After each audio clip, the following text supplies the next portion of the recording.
following message is transmitted at the request of the Atlanta Police Department, Fulton County's Sheriff's Office.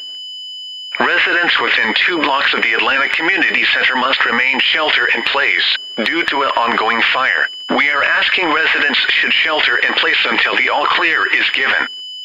For more information, please visit the Atlanta Community Post on Facebook or go to www.atlanta.com/shelter-in-place.